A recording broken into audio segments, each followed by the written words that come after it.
Заслуженный работник Высшей школы Российской Федерации, автор 30 печатных работ, преподаватель немецкого языка со стажем 68 лет. Все это Раисе Ибрагимовне Кусовой. Накануне ей исполнилось 90 лет. После иньяза в СОГУ Раиса Ибрагимовна окончила аспирантуру в МГУ. Оттуда ее отправили в Германию на практику. Историю продолжит Хетак Плиев. Языки готский, вандальский, бургундский, варинский, карельский, герульский, гефийский. Даже в свои 90 лет профессор кафедры иностранных языков Раиса Кусова с легкостью может перечислять западно-германские языки. Всю свою жизнь она посвятила лингвистике, изучала и преподавала немецкий язык и делает это до сих пор. О Германии Раиса Ибрагимовна знает буквально все. Из 258 стран Германия до 60-х годов прочно стояла после Америки на втором месте, вы знаете. В 60-х годах Германия на третьем месте после Японии. Но по таким вещам, как бурый уголь, 35% бурого угля всего земного шара в Германии находится. А что?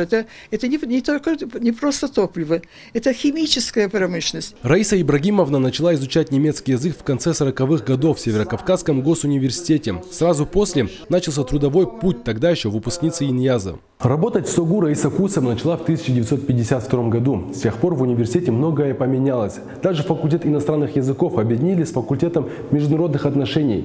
Но неизменным остается одно. 312-я аудитория, в которой Раиса Ибрагимовна преподает, вот уже больше 30 лет. После иньяза в СОГУ Раиса Ибрагимовна окончила аспирантуру в МГУ. Оттуда в составе первой группы ее отправили в Германию на практику. Там ей предлагали защищать кандидатскую степень, но Раиса Кусова отказалась. Хотела защищаться в Советском Союзе. С тех пор она автор более 30 печатных работ, 3 из них научные монографии. Эти монографии вошли в золотой фонд библиотек Национального конгресса в США и в библиотеки Германии.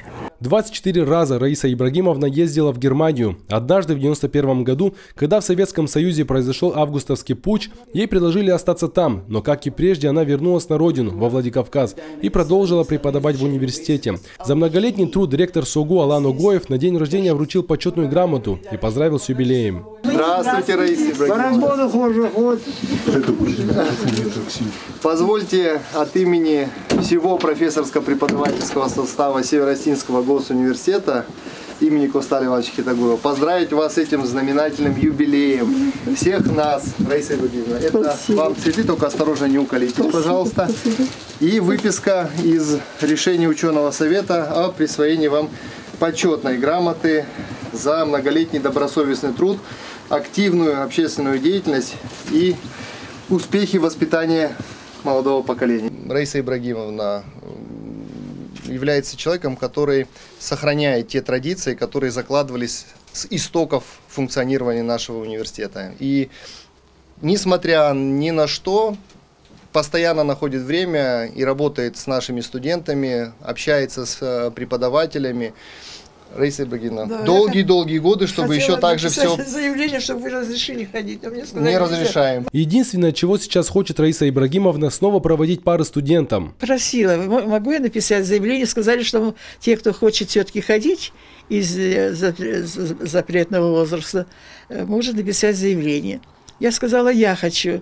Ну, мне сказали заранее, ну, мне уже 90, а они разрешают с 65 лет ходить, да. Ну, один день в неделю, думаю, может быть, вы разрешили ходить. Что со студентами, я говорю, как можно иностранный язык изучать вне в это? Вот я получаю ответы, сейчас дистанционное задание даю, и они отвечают. Вторая смена объекта. Что он хотел сказать? Свой 90-летний юбилей Раиса Ибрагимовна отмечает в кругу друзей, коллег и близких, а это дети, внуки и даже правнучка. Именно это она называет настоящим счастьем. Хетак Плиев, Алана Бзыкова, Алан Суанов, Новости Осетии.